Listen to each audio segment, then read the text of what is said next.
Good evening to all of you, and just confirm whether I'm audible or not, and my screen is visible to all of you or not. Am I audible?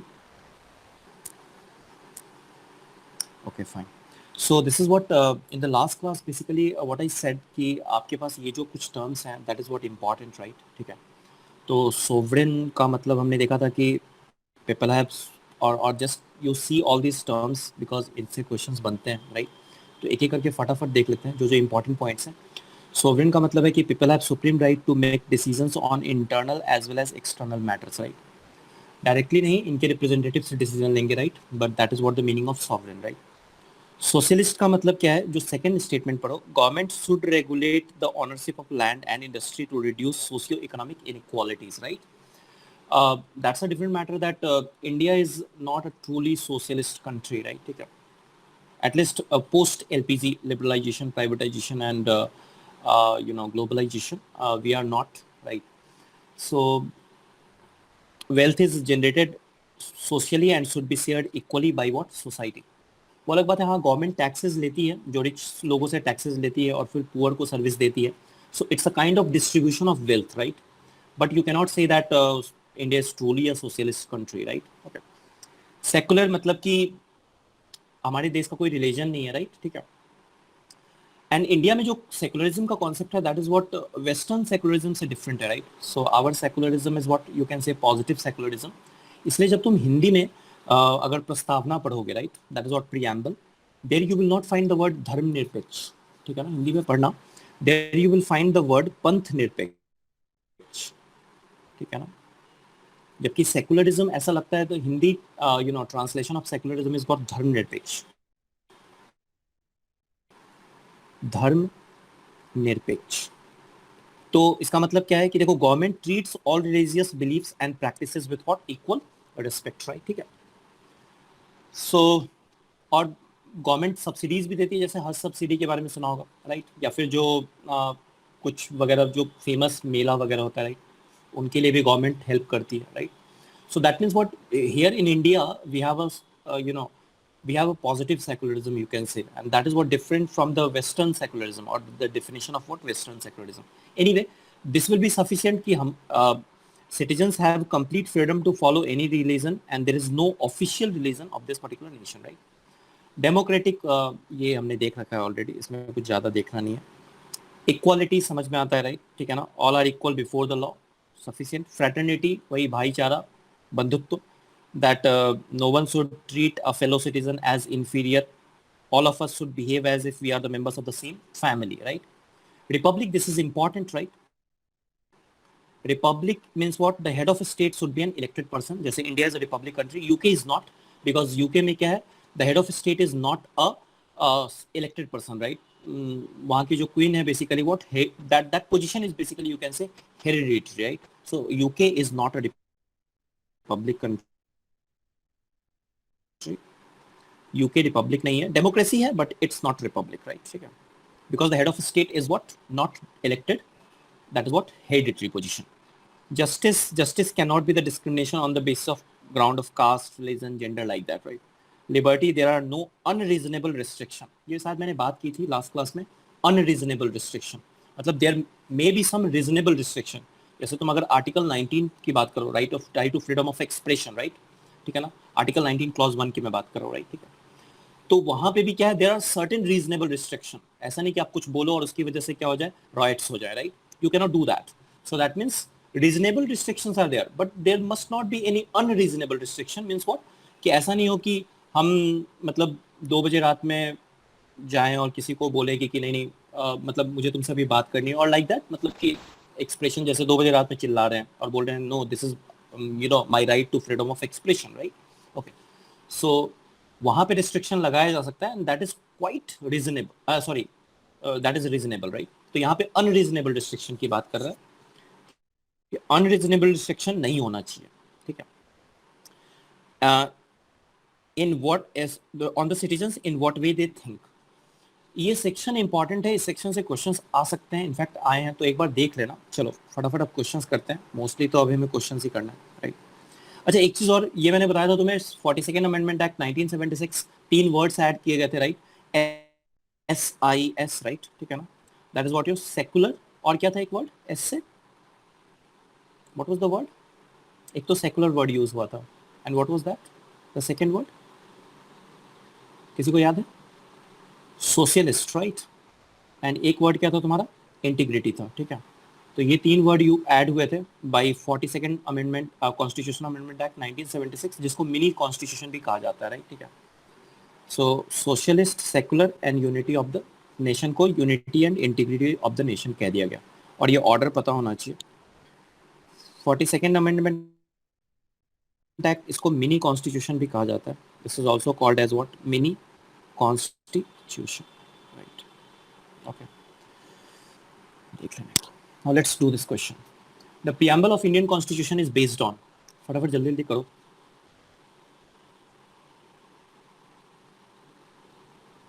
The preamble of Indian Constitution is based on Objective Resolution, Government of India Act 1919, Nehru Report, none of the above.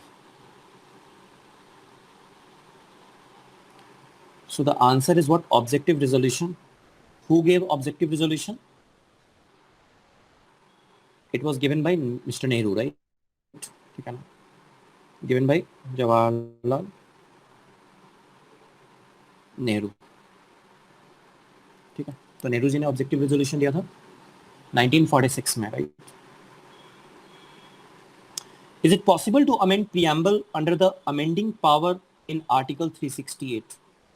क्या हम amend कर सकते हैं preamble को? Is it possible? The answer is what? Yes, it's possible to amend, right? And preamble is a part of Indian Constitution also, ठीक है। So ये ध्यान में रखिएगा, it's a part of Indian Constitution. तो preamble is a part of Indian Constitution. Basically, initially preamble was not considered as a part of Indian Constitution. एक case है Berubari union case, right, Berubari union case 1960, and in that it was said कि preamble is not a part of constitution. तो इसमें कहा गया कि preamble not a part of constitution, not a part of Indian constitution को मैं IC लिख दे रहा हूँ, IC, राइट, ठीक है। बट उसके बाद केशवानंद भारती केस है एक, that's one of the most important case you can say in the history of Indian constitution, right? Keshwananda Bharati case, right? And that's a very famous date, April 24, 1917. If you love cricket, basically this is the date of birth and even the year same. I mean, on this date actually Sachin Tendulkar born, right? So this is date of birth and year of birth, right? Both are same of Sachin Tendulkar, right? April 24, 1973. On the same date, basically, they said, और भी बहुत सारी बातें कही थी, उन्होंने कहा था कि preamble it's a part of Indian Constitution. It's a part of Indian Constitution और इसको अमेंडमेंट किया जा सकता है बाय आर्टिकल 368, राइट। लेकिन अमेंडमेंट करके तुम ऐसा नहीं कर सकते हो कि इसके कुछ बेसिक स्ट्रक्चर्स हैं, उन बेसिक स्ट्रक्चर्स को आप नहीं चेंज कर सकते हो।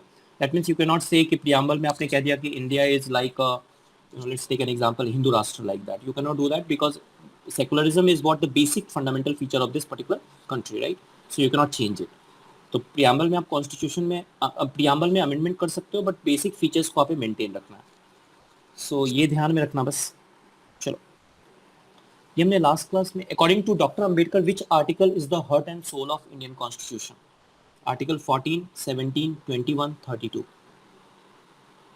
Subham is saying A. Anyone else? Let's try. So ये क्वेश्चन आ चुका है तुम लोग का 2019 में, आई थिंक आया था 2019 last year. B. Rishit is saying B. Actually it is what? Article 32. ठीक है। So this is what? Right to constitutional remedies, right? ठीक है। तो देखो, जैसे अगर मैं फंडामेंटल राइट्स की बात करूँ तो 6 फंडामेंटल राइट्स हमारे पास, पहले 7 होते थे। राइट टू प्रॉपर्टी को फंडामेंटल राइट से हटा दिया गया, राइट, ठीक है। So now it's not a part of fundamental right, though it's a constitutional right, ठीक है ना। तो ये कॉन्स्टिट्यूशन के अंदर है, but this is in what? Article 300, right to property, right. और उसको हटाया गया था by 44th constitutional amendment act 1978। तो ये ध्यान में रखना, this is important, right. So this is legal और कॉन्स्टिट्यूशनल, मतलब कॉन्स्टिट्यूशन में तो constitutional right, you can say constitutional right, ठीक है। So there are 6 fundamental rights, right to equality, right to freedom.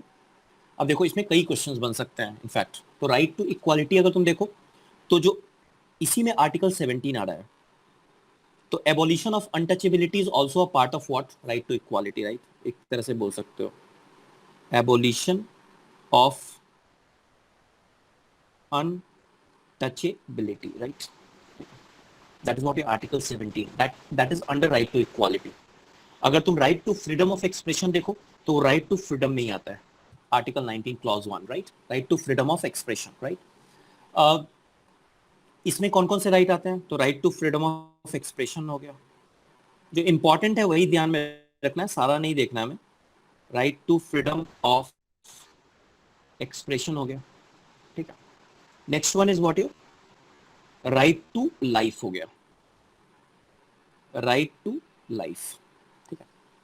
अब देखो right to freedom of expression जो है बेसिकली, राइट, ठीक है ना, इसी में ये आर्टिकल 19 है, और आर्टिकल 19 के अंदर ही बेसिकली क्या आता है, आरटीआई आता है, ठीक है, राइट टू इंफॉर्मेशन, राइट। और राइट टू इंफॉर्मेशन एक्ट पे क्वेश्चंस कई बार आए हैं। That act came in what 2005। तो अगर आरटीआई पूछा जाए कि is it comes under the fundamental rights, yes. Which part? Right to freedom, right. Right to life की अगर मैं बात करूं तो राइट टू लाइफ में दो हैं, एक तो तुम राइट टू एजुकेशन याद रखो, राइट टू एजुकेशन, और दूसरा याद रखो right to privacy. Right to privacy is very new, so they, I mean, may ask this particular question, right to privacy. Recently there was a Puttaswamy judgment, right, I think 2 years back, 2018 के आसपास. So in there Supreme Court said that right to privacy is a fundamental right that comes under right to life, that comes under right to freedom, right, ठीक है। So that is what right to education हो गया, right to privacy हो गया, right। एक ध्यान में रखना कि right to freedom जो है उसमें दो पॉइंट इंपॉर्टेंट हो जाते हैं अगेन। ये जो ऐड हुआ था right to education, RTE was added as article 21A, article 21A via 86 constitutional amendment act, right, 2002। And RTE एक राइट टू एजुकेशन एक्ट भी आया है, right to education act, right, that came in what 2009, जिसमें 6 से 14 years के बच्चों को education देने की बात कही गई है, right. So these are what important. Right against exploitation, ये नाम से ही समझ में आ रहा है, right to freedom of religion, right, ठीक है ना। Cultural and educational rights, that is article 29 to 30, and right to constitutional remedies, that is what 32। Now this is very important. देखो Baba Saheb actually, doctor B R Ambedkar what he said actually, कि आप rights दे दो, मैं तुम्हें rights दे दूं, right, तुम्हें सारे rights हैं, तुम्हें राइट्स मान लो कि क्वेश्चंस पूछने का राइट है, बट मैं तुम्हें आंसर ही नहीं करूं, सो उस राइट्स का क्या फायदा? There is no benefit of that right. So this particular right is basically what, right to constitutional remedy means कि if you're certain these 5 rights are violated, in that case you can directly approach towards Supreme Court or High Court, right? तो अगर तुम्हारा कोई fundamental right violate होता है, in that case you can directly approach to Supreme Court or you can directly approach to what, High Court, right, to protect your fundamental right. So that's why he said that आप कितने भी right they दो, but अगर उसके protection का अगर आप कोई मैकेनिज्म नहीं रखते हो, then all other rights will be what, meaningless, right? And that's why he said कि right to constitutional remedy is basically what, the heart and soul, because part 3 is the most important part, you can say one of the most important part 3 and part 4 is very important, right, as far as the Indian constitution is concerned.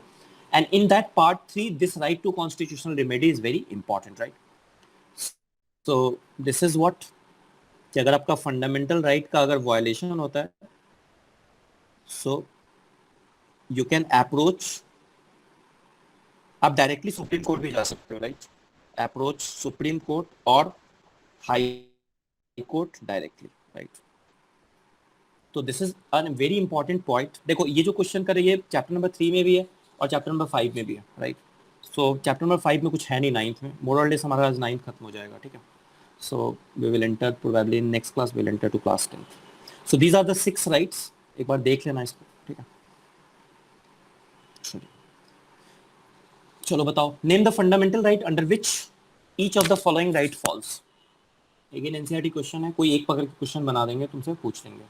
Freedom to propagate one's religion,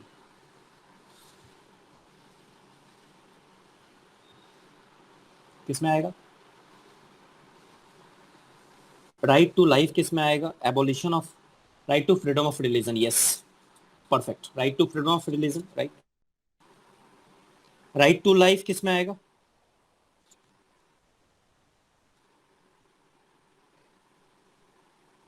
So it will be what you're basically right to freedom. Yes, Subham and Rishit, right to freedom, right?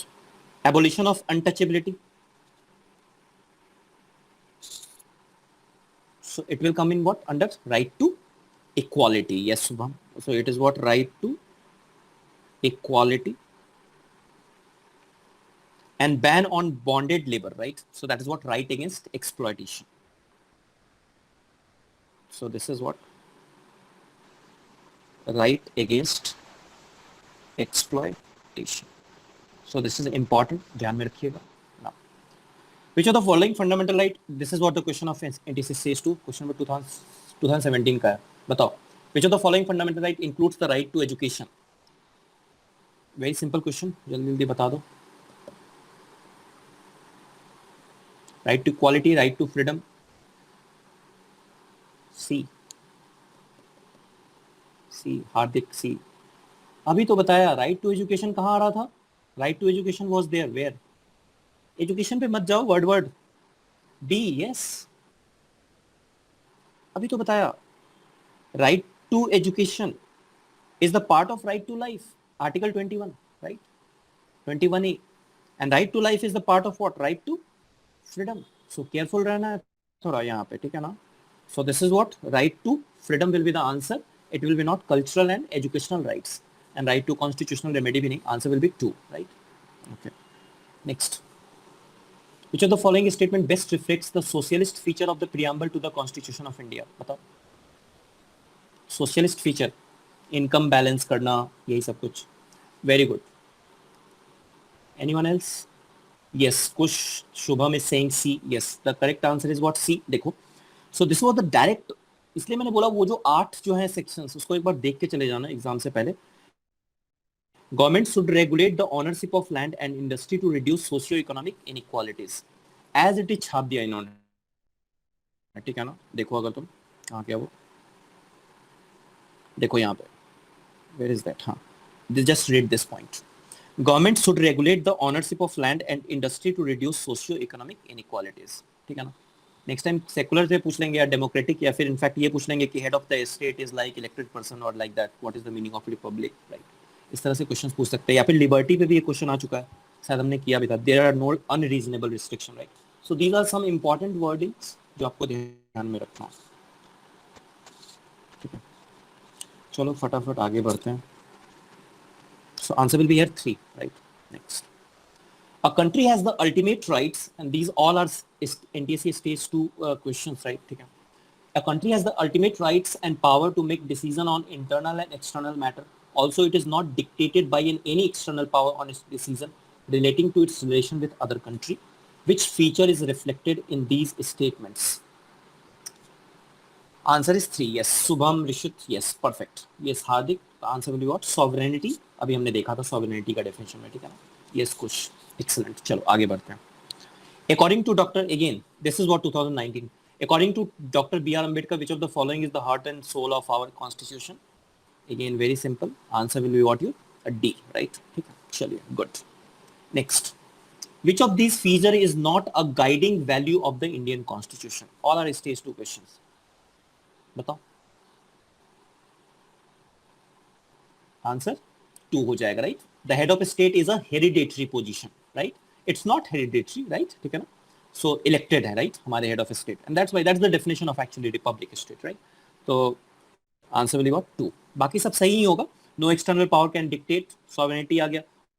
All people are equal before law. Equality. Citizens have complete freedom to follow any religion, right? Secularism, right? Okay.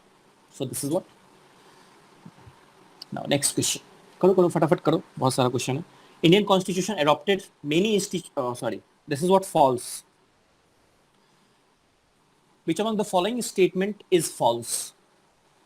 Indian Constitution adopted many institutional details and procedures from colonial laws like the Government of India Act, right, 1935.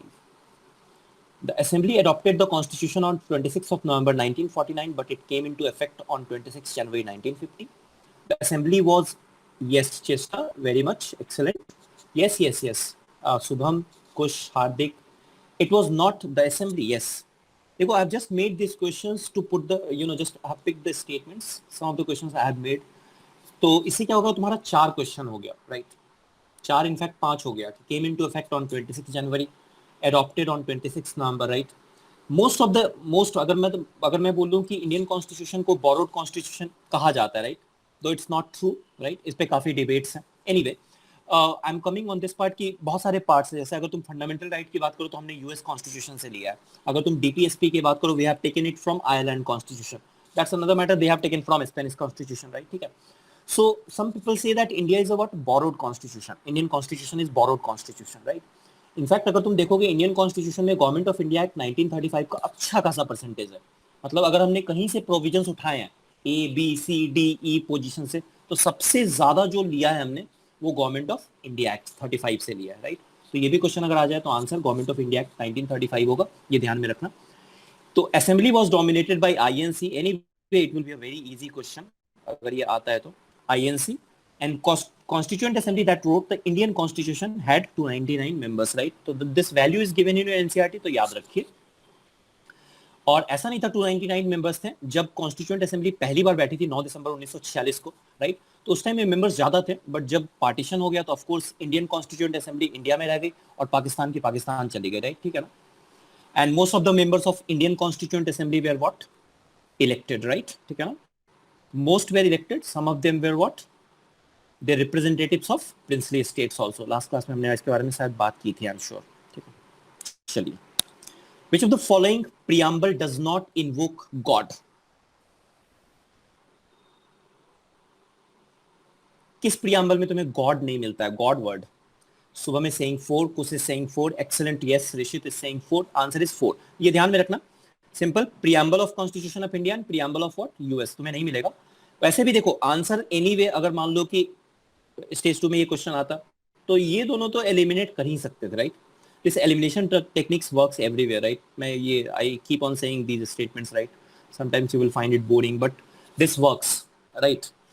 So sometimes और what most of the times, right? So preamble of constitution of India या तो ये होगा या 2 and 3 होगा. So answer will be what 2 and 3. Again याद रखो इसको, ठीक है?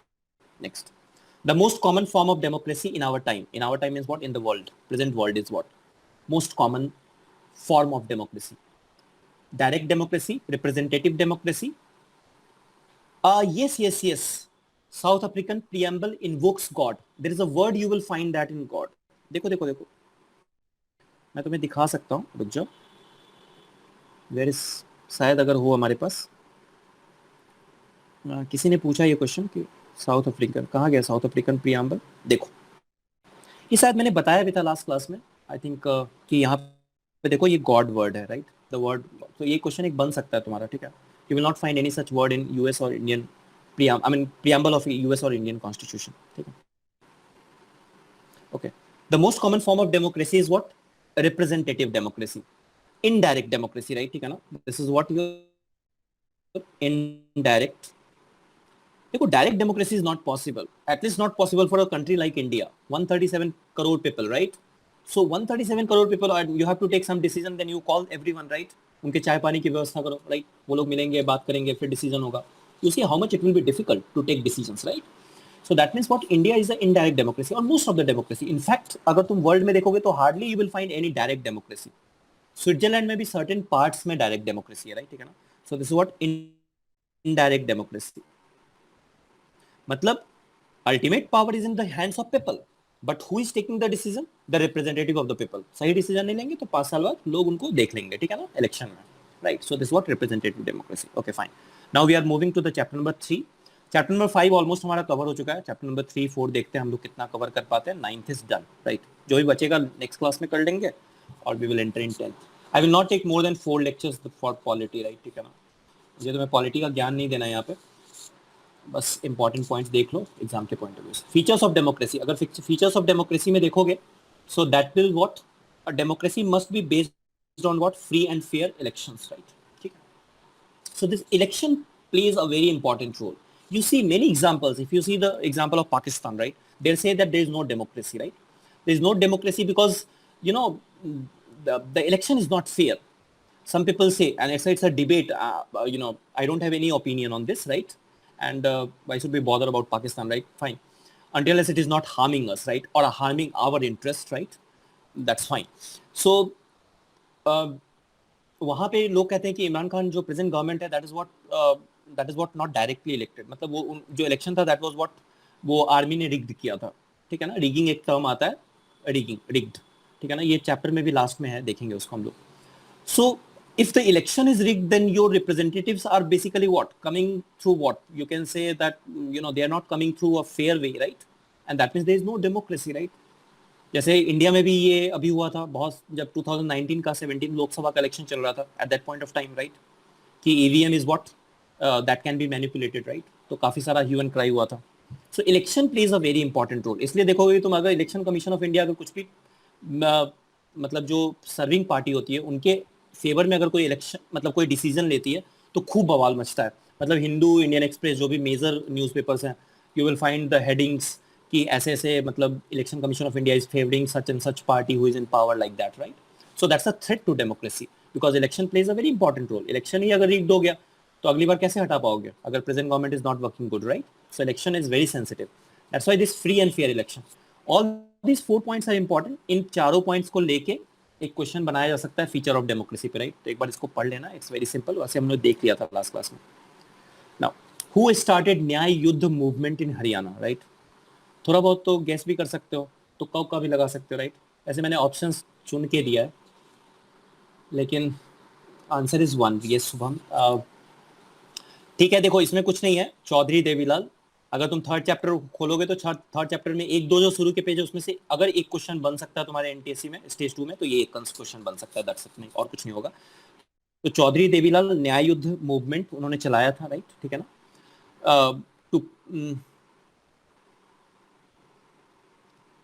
एनीवे देख लेते हैं कहाँ पे है ये चीज एक्चुअली. कहाँ गया?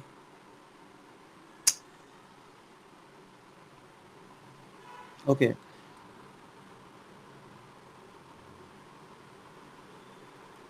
इसमें है क्या? नहीं है, चलो याद रखो इसको, ठीक है ना? It's there in NCERT. Nyay Yudh movement, Haryana में इलेक्शन चल रहा था, वहाँ पे कांग्रेस पार्टी की गवर्नमेंट थी, राइट?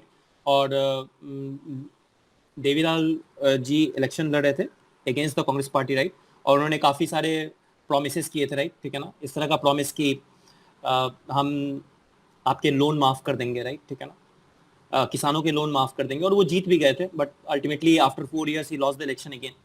फाइन. सो ऐसे प्रोमिस पे आप इलेक्शन जीत सकते हो, बट बहुत दिन तक सस्टेन नहीं कर सकते हो इंडियन डेमोक्रेसी, राइट? तो इस तरह के लोक लुभावन जो होते हैं ना, जो पोल प्रोमिस होते हैं, वो दिए जाते हैं. जैसे प्रेजेंट गवर्नमेंट ही है, इन्होंने 2014 में बोला था कि हम 2 करोड़ क्या देंगे हम लोग, एम्प्लॉयमेंट देंगे, right? 2 crore jobs per year, but they didn't give, right? ठीक है ना? We all know that. But ऐसा भी नहीं है कि इन्होंने कोई प्रॉमिस नहीं किया, मतलब फुलफिल. जैसे आर्टिकल 370 हुआ, राम मंदिर हो गया, राइट? ठीक है ना? So these poll promises were fulfilled by the present government, right? ठीक है, बट दे डिडंट, मतलब कुछ गवर्नमेंट फुलफिल कुछ सर्टेन सेक्शन करती भी है, नहीं भी करती है, like that. Anyway, why do we need elections? Obvious है, इसमें ज्यादा कुछ बोलना नहीं है तुम्हें. अब इन तीनों पॉइंट्स पे मैंने एक क्वेश्चन बना दिया, बस क्वेश्चन ही देख लेते हैं, right? In an election the voters make many choices, right? ठीक है, voters they can choose who will make laws for them, right? Legislature, ठीक है, ये सही है. They can choose who will form the government and take major decisions on behalf of them. Yes, this is also correct, right? They can choose the party whose policies will guide the government and law making, right? So this is also 3. And then they will give you the 4th option, that is what? All of the above. तो बस ये एक line पढ़ लोगे तो याद हो जाएगा. वैसे ये सब बहुत ऑब्वियस है, इसलिए मैंने तुम्हें आंसर करने के लिए नहीं बोला. इट्स वेरी ऑब्वियस, एग्जाम में कर लोगे. Next, what makes an election democratic, right? Of course free and fair, that's it, right? ठीक है, चलते हैं. Which among the following constitute the minimum condition of a democratic election? It's multiple choice question. Answer can be 1, 2, 3, 4, 5, anything. बताओ. पढ़ते हैं. Everyone should have one vote and every vote should have equal value. ठीक है ना? Democratic election की बात कर रहे हैं. Parties and candidates should be free to contest elections. Elections must be held regularly at regular intervals. Free and fair election. Excellent question. Yes, that's correct. All of the above. Yes, yes, Subham. Yes, sir, all. Candidates preferred by the people should get elected, right? Obviously, they all are true. One vote and every vote should be equal value, right? ऐसा नहीं कि किसी का vote ज्यादा हो गया, किसी का वोट कम हो गया, ऐसा नहीं है, right? ठीक है ना? Everyone should be free to contest elections. अगर पार्टी टिकट नहीं दे रही है तो तुम इंडिपेंडेंट खड़े हो जाओ, राइट? तुम्हारे पास वो लिबर्टी है. Elections must be held regularly at regular intervals, right? That is also important. Otherwise तो फिर ऐसे सोचो कि इलेक्शन 20 साल बाद हो, तो 20 साल में तो देश ही बेच देंगे, ठीक है? So that is what also at a regular interval it is very important. Free and fair election, that's very important again, right? And candidates preferred by the people should get elected. So the answer will be what? All. So answer will be all, right? ठीक है, चलिए. Now is it good to have political competition, right? तो NCERT बोलती है ये सब कुछ उन्होंने डिमेरिट्स दिए हैं. डिमेरिट्स फटाफट जल्दी से डिस्कस कर लेते हैं. Factionalism and disunity. तुम देखोगे कि काफी दो कम्युनिटी के बीच में काफी वो हो जाता है. पॉलिटिकल पार्टीज होती हैं या फिर नेता जो लोग होते हैं वो लोग कुछ इस तरह से भाषण देते हैं, right?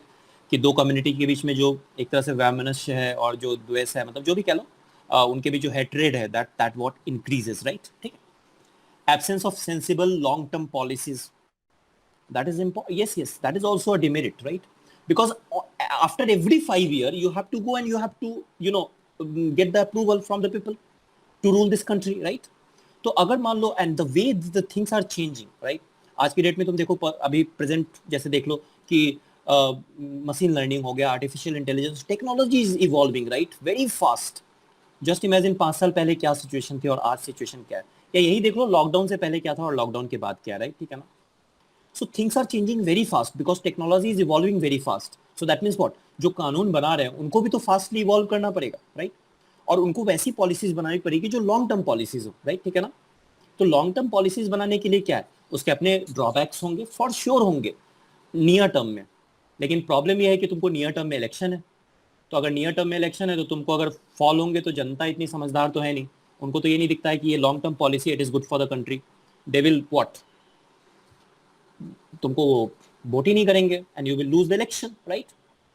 And you don't want to lose the election, so you will not go for the long term policies, right? So that is one of the challenge, you can say. These are the demerits of what you can say political competition. Unhealthy competition means what? Mainly the people who have power, muscle power or money power, right? They can win. हमारे जैसे लोग, तुम्हारे जैसे लोग, it's very difficult, right, to enter in the political arena, right, and to get success. It's very difficult, right? So that you can say still NCERT says that still political competition is required because देखो at least इतना तो है कि our founding fathers were they were brilliant, right? So they made a very good constitution, right? और उन्होंने जो constitution बनाया basically what, तो उनको भी पता होगा कि ये सब प्रॉब्लम्स हैं, बट स्टिल उन्होंने इलेक्शंस का प्रोविजन रखा. मतलब उनको पता था कि ठीक है प्रॉब्लम्स हैं, बट इलेक्शंस के अपने बहुत इनहेरेंट बेनिफिट्स हैं, राइट? जो इसको एक तरह से कह सकते हो कि तुम इसको इनके ऊपर है, राइट? ठीक है. सो that is what about this particular. यहाँ से अगर कोई क्वेश्चन बनता है आई एम श्योर कर लोगे, राइट? तुम्हें पता है लोकसभा विधानसभा का इलेक्शन 5-5 साल पे होता है, राइट? ठीक है. और उनको हम लोग जनरल इलेक्शन कहते हैं, राइट? ठीक है. या फिर अगर सेम ही एक ही दिन में हो जाएगा, और या फिर विद इन मंथ्स भी होता है, मतलब सर्टेन फेजेस में होता है. जैसे अभी वेस्ट बंगाल में इलेक्शन हुआ था तो 7th फेज में हुआ था वहाँ का जो विधानसभा का जो इलेक्शन हुआ था अभी, ठीक है ना? So where Mamata Banerjee won the election, right? So there it happened in what 7th phase, right? तो that is what written here. And एक और होता है बाई इलेक्शन. तो बाई इलेक्शन पे क्वेश्चन बन सकता है, तो वही मैंने बना दिया. Sometimes election is held only for one constituency to fill the vacancy caused by death. एक तो डेथ की वजह से हो सकता है या फिर resignation of a member, right? तो इसको हम लोग क्या बोल देते हैं, this is what by election. तो ये ध्यान में रखना एक टर्म बाई इलेक्शन का, ठीक है? चलो आगे बढ़ते हैं.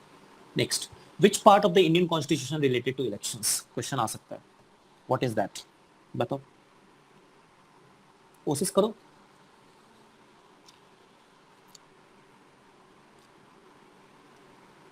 इंडियन कॉन्स्टिट्यूशन में कितने पार्ट्स हैं, right? How many parts are there? 25. How many articles are there? Articles are basically what 470 के आसपास। सुबह में yes yes yes 3 is the correct answer, right. You have to develop that skill, you know this question. If I say if you are present in the last class, right, then you can do this particular question। मैंने options इसलिए इस तरह से रखा है, right। part 3 we all know it's fundamental right, नहीं हो सकता है part 3, right। part 4 is what DPSP, right। part 4 भी नहीं हो सकता। part 5 है, part 5 यूनियन से रिलेटेड है, राइट, ठीक है ना, जिसमें प्राइम मिनिस्टर प्रेसिडेंट के बारे में आर्टिकल्स है, राइट, ठीक है ना। काउंसिल ऑफ मिनिस्टर्स के बारे में CAG CAG controller and auditor general, right, that is what article 148 वहीं पे खत्म होता है। सो दैट इज व्हाट पार्ट 5 हो गया तुम्हारे पास। तो that is what part 5 is also not the answer, right. Part 26 तो हो ही नहीं सकता क्योंकि 25 पार्ट ही है, तो पार्ट 26 पे नहीं, तो बचा क्या, पार्ट 15, राइट, ठीक है। इनफैक्ट अगर तुम देखोगे तो 22 ही तुमको लास्ट पार्ट 22 मिलेगा, तो तुम बोलोगे सर पार्ट 25 कैसे हो गया, क्योंकि सर्टेन पार्ट्स के सब पार्ट्स भी है। जैसे 4A तुम्हें दिखेगा, राइट, तुम्हें 9A दिखेगा, 9B दिखेगा, like that, right। So you will find such things, right।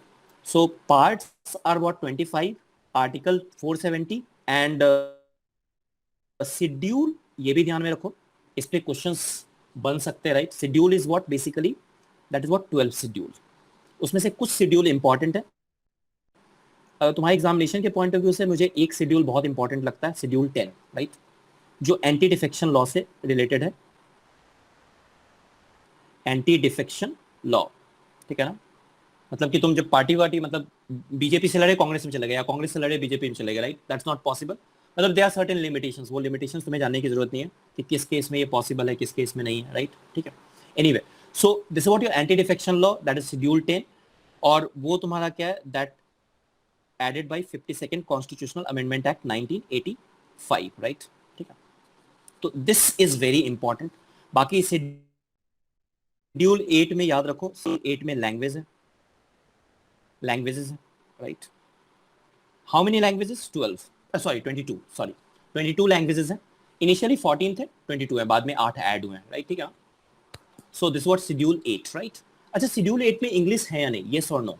If suppose they give the options in schedule 8 which of the language is not present and English is an option, what you will say, English is there in schedule 8 or not, yes or no।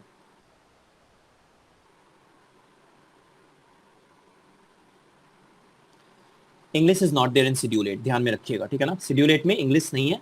वैसे English and Hindi they are what official language, India की कोई national language नहीं है। India कोई national, अभी hockey में हमने चूंकि ब्रॉन्ज जीता, राइट, तो ये ध्यान में रखना, कोई नेशनल वो नहीं है, स्पोर्ट्स नहीं है, no national sport, no national language in this country, right, ठीक है ना। हाँ, English and Hindi are official language, right, ठीक है ना, article 343 clause 1, so that is what English Hindi clause. Anyway, so these are what, इतना ध्यान में रखो, इंपॉर्टेंट है पार्ट 25, जिसमें से कुछ पार्ट्स इंपॉर्टेंट है। जैसे फर्स्ट पार्ट है वो union and its territory, union and its territory, right. Part अगर तुम सेकंड देख लो तो that is what your, that is related to what, part second citizenship, right, citizenship, right. So this is what 5 to 11 हो गया, ये 1 to 4 हो गया, and part 3 is what fundamental right, that is 12 to 35। Part 4 is what DPSP, directive principle of state policy, that is what 36 to 51, and part 4A is what your fundamental duties, right, fundamental duties, जिसको जोड़ा गया था again वही 42nd constitutional amendment act 1976 में जोड़ा गया था। Part 4A was not present initially, right। So this is what your fundamental duties, FD you can say fundamental duties, and this was added by 42nd Constitutional Amendment Act 1976, which is also called as what, mini constitution, right। ठीक है, चलिए आगे बढ़ते हैं। Election से related जो provisions हैं, कौन से इलेक्शन से related, parliament and state legislature, right, panchayat election की बात नहीं कर रहे हैं, राइट। उसके जो प्रोविजंस है कौन बनाता है, president, parliament, state legislature, prime minister. एक और option, election commission of India, anyway वो भी नहीं होगा, but election commission of India, what should you से, what should be the answer, sorry।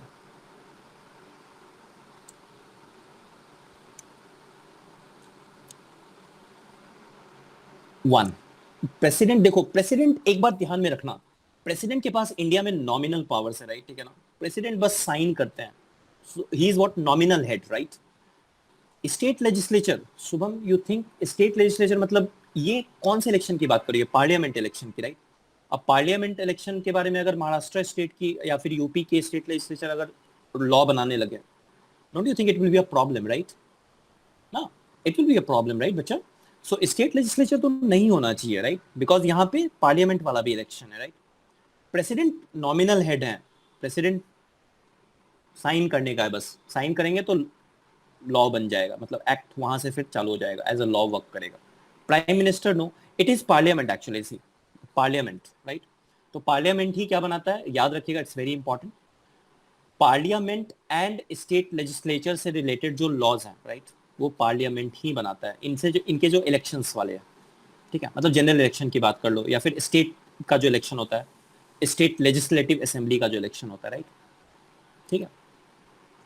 Election commission is vested with, इसमें कुछ है नहीं as such, is vested with absolute power. Election commission का स्ट्रांग होना बहुत जरूरी है डेमोक्रेसी के लिए, राइट, क्योंकि फ्री एंड फेयर इलेक्शन तभी हो पाएगा जब इलेक्शन कमीशन इंडिपेंडेंट है, right.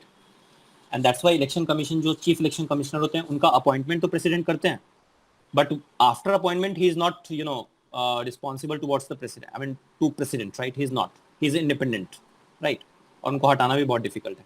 So this is what याद रखिएगा, parliament, right. Next, electoral constituencies for Lok Sabha elections country is divided into, answer ये तो सिंपल है, कर लो, क्या क्या हो जाएगा, one A Hardik is saying A, right. So it is what 543 constituencies, right, ठीक है ना, तो ये भी ध्यान में रखना। अच्छा 545, कहीं कहीं तुमने उन्हें पढ़ा होगा 545, देखो 545 पहले था, राइट। अगर तुम देखोगे तो जो पहले जो 2 सीट्स थी actually +2 seats, they were actually reserved for Anglo Indians, right? So they were reserved for Anglo Indians, right? It's no more, right? So इसको ऐसे इसको हटा लेते हैं, इसको साइड में कर लेते हैं। They were reserved for what? They were reserved for Anglo Indians. Right now it's no more, right? Because of 104 constitutional amendment act जो अभी डिसेंट है, राइट। 104 कॉन्स्टिट्यूशनल अमेंडमेंट एक्ट ने ये चीज क्या कर दी, हटा दी, राइट, ठीक है। So they are no reserve seat for Anglo Indians, कोई रिजर्व सीट नहीं है, तो ये ध्यान में रखिएगा। 543 मैक्सिमम कितने हो सकते हैं, 552। सो दिस व्हाट मैक्सिमम, इसको भी 552 की जगह मेरे ख्याल से it will B not 552 now, तो 550 हो सकते हैं maximum, right. That is what maximum elected members, right? Maximum elected members in Lok Sabha 550 हो सकते हैं, आज की डेट में 543 है, राइट, ठीक है। सो दैट इज व्हाट, पहले 545 हो सकते थे, 2 सीट रिजर्व था जो उन्होंने अब हटा दिया एंग्लो इंडियन के लिए, there is no seat reserve for Anglo Indian. इसका मतलब अगर ये भी क्वेश्चन बन सकता है तुम्हारा कि all the members of Lok Sabha are what, all the members of Lok Sabha are what, elected, right. All the members of Lok Sabha are what, elected members.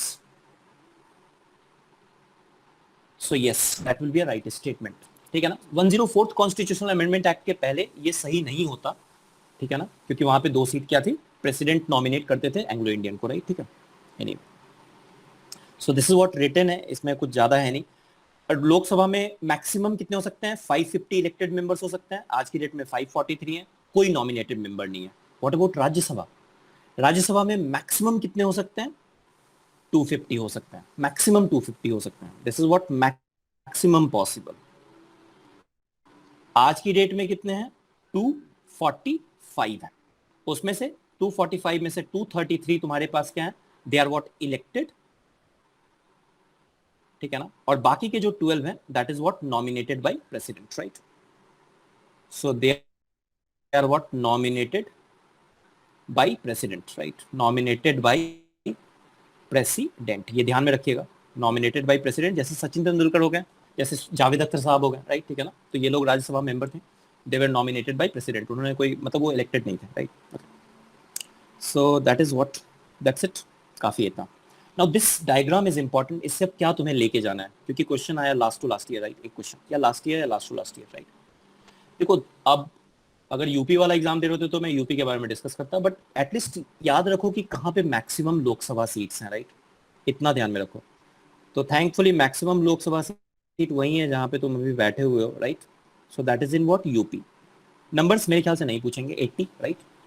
Minimum उन्होंने पूछा था, राइट, तो मिनिमम लोकसभा सीट एक तो होगा ही होगा, मिनिमम लोकसभा सीट एक तो होगा ही होगा, राइट, ठीक है, ओके। सो बेसिकली अगर तुम देखो इस 543 में, राइट, इस 543 में 543 में बेसिकली 524 जो है वो स्टेट्स से हैं, right, they are from states and 19 are from what, UT. अच्छा अभी कितने स्टेट्स और कितने यूटी हैं? अगर मैं तुम्हें ऑप्शन दूं, मान लो ए 28-7, B 29-7, C 29-9 and D 28 and 8, right? Yes. So answer is what, 28-8, right? था क्या बेसिकली 29-7 था, ये तो छोड़ दो, 29-7 था, एक स्टेट कम हुआ तो एक्चुअली वो बना क्या, 29-9 ये बना, राइट। तो एक स्टेट कौन सा कम हुआ, तो ये 28 बना, सॉरी 28-9 कर लो इसको। तो स्टेट कौन सा बना, जम्मू एंड कश्मीर। स्टेट उसका स्टेट रूट चला गया और वो यूटी में कन्वर्ट हो गया, Jammu and Kashmir and Ladakh, right. तो 7 से 9 हो गया। लेकिन एक जो है तुम्हारा अभी यूटी हुआ है, जो मर्ज हुआ है, right, that is very important, उस पर क्वेश्चन बन सकता है तुम्हारा। That is what, Dadar and Nagar Haveli and Daman and Diu, right. तो वहां से एक कम हो जाएगा, so it will become what, your 28 and 8। तो ये ध्यान में रखिएगा, ठीक है। चलो, सो this what your 8 UTs and you have what 28 states, right. ये 30 तक जा रहा है, मतलब चूंकि 1-2 डेफिनेशन एंड समरी लिखा हुआ है, एनीवे। नाउ सी, इसमें क्या क्वेश्चन बन सकता है जो तुम्हें इंपॉर्टेंट है। एक चीज ध्यान में रखना कि कहां कहां एक ही सीट है, right, only one seat is present, right. तो बस यहां से शुरू हो जाओ। नॉर्थ ईस्ट के स्टेट का पोजीशन अगर तुम देखो, so this is what your Arunachal Pradesh, this is what your Nagaland, A Nagaland N, ठीक है ना, this is Manipur and this is Mizoram, ठीक है ना, Mizoram, right, Manipur and Nagaland, Manipur, Mizoram, right. Alphabetically आ रहा है, तो कभी अगर कंफ्यूज हो जाओ तो अल्फाबेटिकली याद रख लेना। ये नागालैंड है और this is what your Meghalaya. ये तो मेघालय और त्रिपुरा याद ही रखना पड़ेगा तुम्हें। This is what Meghalaya and this is what Tripura, right, ठीक है ना। So Meghalaya and Tripura, these are these two. और इधर अगर तुम देख लो, आसाम तो सबको पता होता है, आई एम श्योर। प्रॉब्लम कहाँ होती है, अच्छा मणिपुर ऊपर था या मिजोरम ऊपर था, इसमें कंफ्यूजन हो सकता है तुम्हारे दिमाग में। सो it is what Mizoram, right, Mizoram is नीचे। अल्फाबेटिकली देख लो तुम, राइट, कभी अगर कंफ्यूज हो जाओ। नाउ कमिंग बैक, मेरे ख्याल अरुणाचल में भी कंफ्यूजन नहीं होता, सबको पता होता है अरुणाचल ऊपर है। नागालैंड, मणिपुर, मिजोरम में कंफ्यूजन बन सकता है। नाउ क्या करना है तुम्हें, जो ये पेरिफेरी में है इनमें ऑल्टरनेट स्टेट्स देखो। तो ऑल्टरनेट स्टेट कौन कौन सा है, पहले सिक्किम है, सिक्किम को ले लो। याद करने का तरीका बता दे रहा हूँ, एक नागालैंड ले लो ऑल्टरनेट, क्योंकि अरुणाचल मैंने छोड़ दिया, राइट। और थर्ड आप क्या ले लीजिए, मिजोरम ले लीजिए, राइट, ठीक है ना। मणिपुर छोड़ दीजिए, मिजोरम। इन तीनों स्टेट में जो लोकसभा कॉन्स्टिट्यूंसी है वो 1 है। Lok Sabha constituency is what, 1, right, ठीक है।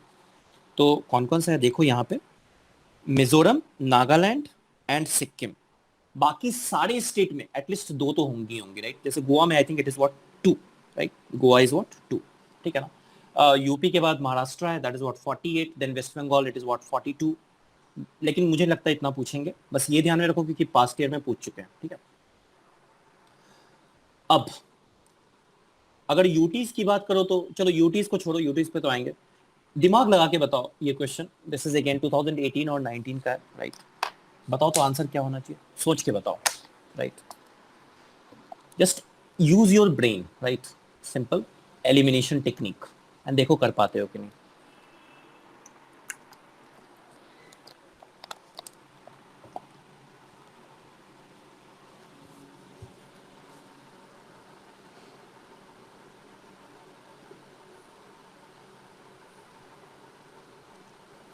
अब तो दादर एंड नागर हवेली देंगे नहीं, वो दमन एंड दीव दे देंगे, राइट। दमन एंड दीव भी दे देंगे, राइट। तो उसको भी ऐड ही कर दो। आंसर 3, एक्सीलेंट शुभम, हार्दिक, वेरी गुड। देखो अब ऐसा कोई क्वेश्चन आ जाए तो कैसे सोचना है, राइट, ठीक है ना।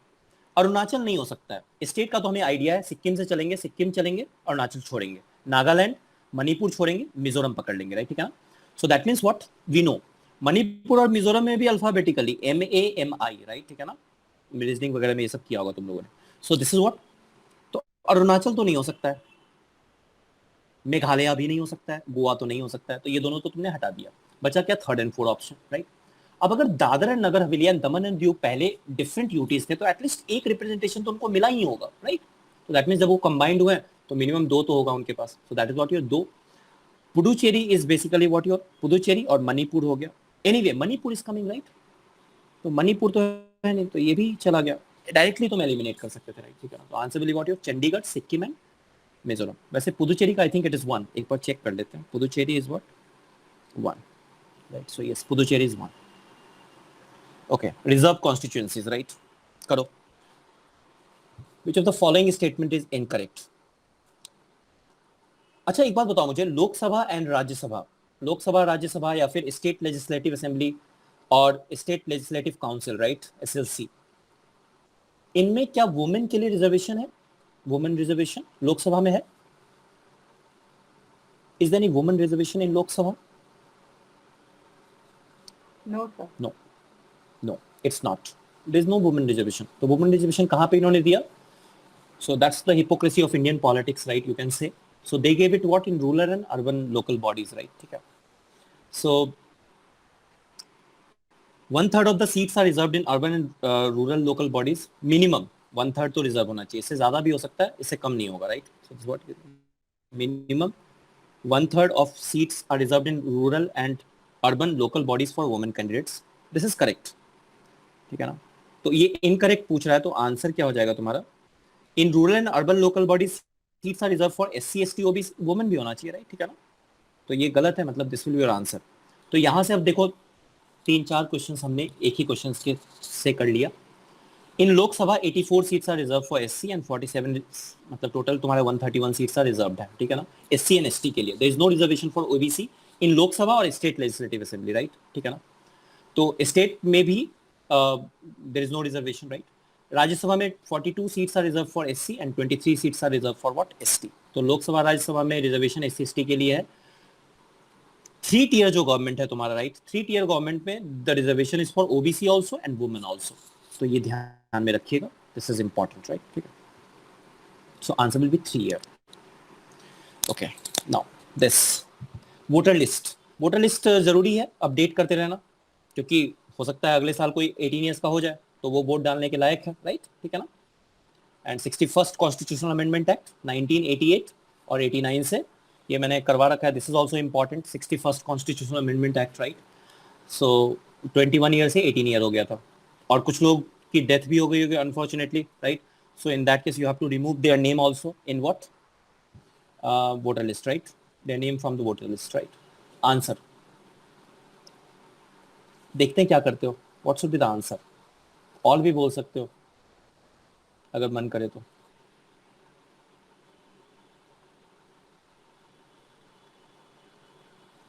B. Nota was first time introduced in 2014, Lok Sabha बच्चा। A complete revision of the voter list takes place every 5 years, that is also true. Anyway, चलो इसको कर लेते हैं हम लोग।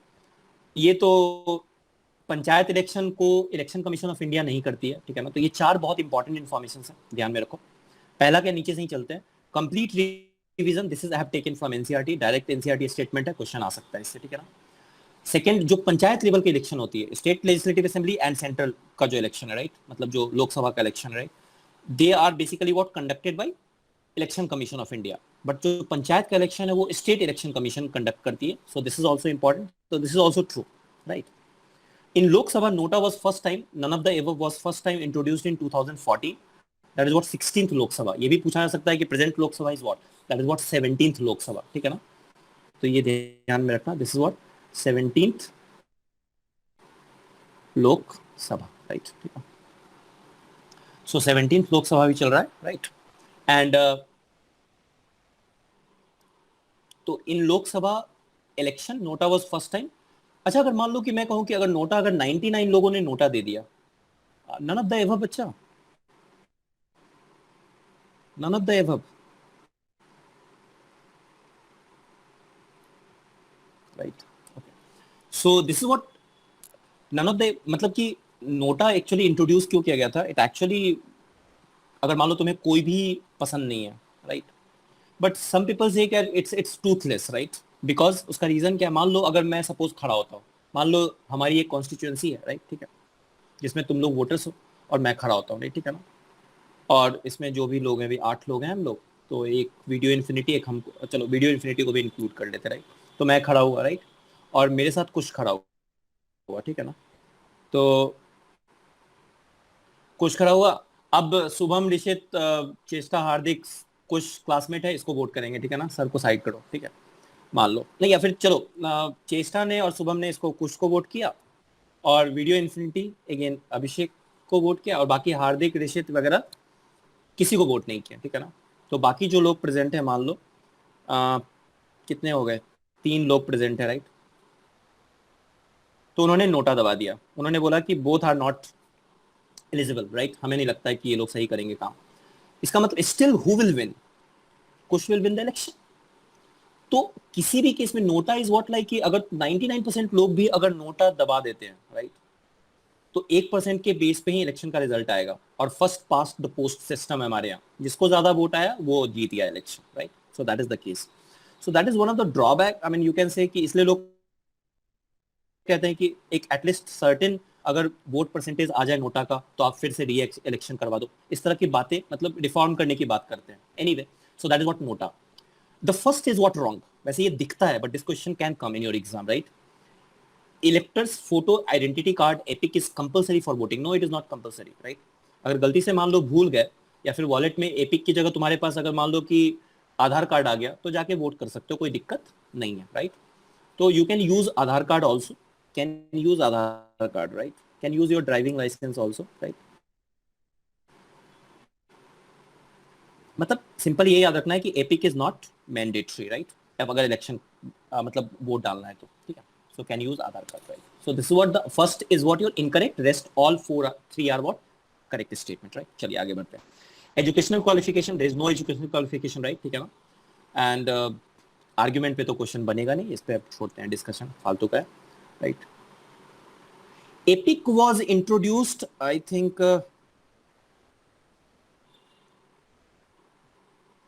आई थिंक 1993 के आसपास, राइट, ठीक है ना? 1993 के आसपास एपिक इंट्रोड्यूस कब हुआ था? तो मैं यहाँ पे ऐड कर दूंगा 1993, जहां तक मुझे लगता है, राइट, ठीक है ना? Okay, I will add the exact if I am wrong, right, ठीक है? So this is what your, हाँ, ये हो गया educational qualification. There is no educational qualification, right, ठीक है? ओके, नाउ यूनिवर्सली इसको मैच द फॉलोइंग करना है, तो यूनिवर्सल एडल्ट फ्रेंचाइज क्या हो जाएगा? First, second, third and fourth, बताते चले जाओ।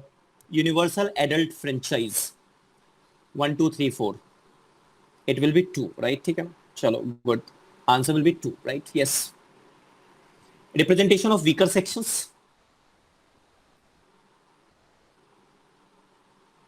4, reservation of seats for SC and STs, right, ठीक है, चलो good. Open political competition, anyone can contest, right? And one vote, one value, right? That is what each constituency has roughly the same population, right? अच्छा, एक चीज ध्यान में रखना, this is, मैं जल्दी से बता देता हूं तुम्हें, ठीक है, फटाफट। जो आज की डेट में देखो, democracy means what, 1 person 1 vote, right, ठीक है ना? And if you see the population of Bihar and UP, right, there you will find that population is disproportionately high, right? Around, मतलब मिला के देखोगे तो 1/4 ऑफ इंडिया हो जाता है बिहार यूपी। मतलब इनका रिप्रेजेंटेशन भी लोकसभा में क्या होना चाहिए? If 1 person 1 vote is there, their representation must be what, 1/4 होना चाहिए। But if you will see, Bihar का 40 है और यूपी का 80 है, that is what 120, and definitely 120 is not 543/4, 543/4 is greater than 120, इसका मतलब इनका 1/4 रिप्रेजेंटेशन नहीं है, राइट, ठीक है ना? That's true, okay, but their population is 1/4, so that means where is the problem? The problem is basically what, 1976, no, sorry 1971 sorry हाँ census 1971। तो आज की डेट में जो तुम्हारा नंबर ऑफ लोकसभा कॉन्स्टिट्यूएंसीज हैं स्टेट में, राइट, तो that is based on 1971 census, ये ध्यान में रखना। तो number of Lok Sabha constituencies, number of Lok Sabha constituency is based on 1971 census, ठीक है ना, 1971 सेंसस के बेस्ड पे, right, number of Lok Sabha constituencies. तो उसके बाद भी तो सेंसस हुआ है 2001 का census, why is it was not updated, right, that's a good question, right, ठीक है ना, why it was not updated, कब अपडेट होना चाहिए, all these are I am just telling you, just giving a brief idea ना how you see that can be a bigger problem in present, I mean in just near future, you can say we are in 2021, right? So देखो हो क्या रहा है basically कि 71 के time में क्या होगा कि population explosion was going on, right, ठीक है। उस टाइम में अगर तुम किसी से भी पूछो तो 7-8 तो बहुत ही कॉमन था, राइट, ठीक है ना। बिहार के जो एक्स चीफ मिनिस्टर थे उनके पास ही 9 है, राइट, 9 है शायद, I think 7 girls and 2 boys, right, ठीक है। सो 9, यू जस्ट इमेजिन, राइट। उस टाइम में अब क्या हुआ कि पॉपुलेशन कंट्रोल पे लोगों को काम करना था, स्टेट्स को काम करना था, राइट। तो साउथ सदर्न स्टेट्स ने काफी अच्छा काम किया, राइट। जो साउथ के स्टेट्स हैं they work very well. There is a concept of TFR, total fertility rate, right. तो टीएफआर अगर तुम देखोगे साउथ के स्टेट का, दैट इज लेस देन 2। जो आइडियल रिप्लेसमेंट है टीएफआर वैसे आइडियली 2.1 होना चाहिए, ठीक है, टीएफआर टोटल फर्टिलिटी रेट। तो उन्होंने अच्छा काम किया, टोटल फर्टिलिटी रेट, राइट, अच्छा काम किया। You I hope you all will enter in IIT, right, there you will find most of the people are coming from Andhra, right, ठीक है ना। एंड उनसे पूछना फिर कितने भाई बहन, कोई बोलेगा मैं सिंगल हूँ भाई, या फिर मेरा एक ही होगा, ऐसे करके तुम्हें मिलेगा, ठीक है ना। So there total sorry 2.1 total fertility rate is what ideal मैं बात कर रहा हूँ। बिहार में देखोगे इट इज मोर देन 3। तो अब मुझे ये बताओ, अगर तुम पॉपुलेशन कंट्रोल करना, it is in the favour of the country, right, and as a state you are not able to control your population, तो तुम्हारा पॉपुलेशन बढ़ रहा है, और पॉपुलेशन बढ़ेगा तो तुम्हारा रिप्रेजेंटेशन क्या लोकसभा में बढ़ना चाहिए, नहीं बढ़ना चाहिए, राइट। सो साउथ के स्टेट ने क्या बोला, हम तो अच्छा काम कर रहे हैं, और आप अगर मान लो कि पॉपुलेशन के बेस पे अगर लोकसभा में रिप्रेजेंटेशन बढ़ाते हो, राइट, तो इसका मतलब आप उनको रिवॉर्ड दे रहे हो जो अच्छा काम नहीं कर रहे हैं, जो पॉपुलेशन कंट्रोल नहीं कर रहे हैं, राइट। तो वहीं से एक्चुअली क्या हो गया, ये जो सेंसस था वो फ्रीज हो गया, and this is freezed up to 2026, right. तो 2026 तक ये फ्रीज्ड है, मतलब 2026 तक कोई भी जनरल इलेक्शन होगा तो उसमें जो लोकसभा कॉन्स्टिट्यूएंसी होगी that will be based on what 1971 census. Now just think, present government is from a party, right, एक ऐसी पार्टी है जिसका यूपी और बिहार में होल्ड बहुत ज्यादा है, राइट, ठीक है ना। और अगर उस पार्टी की हालत खराब हो जाती है तो वो क्या करेगी 2026 में, there is a possibility, right, you know who knows, there is a possibility that they will apply this, right. वो एक डिलिमिटेशन कमीशन होता है जो बैठता है और फिर डिलिमिटेशन करता है, राइट, ठीक है ना।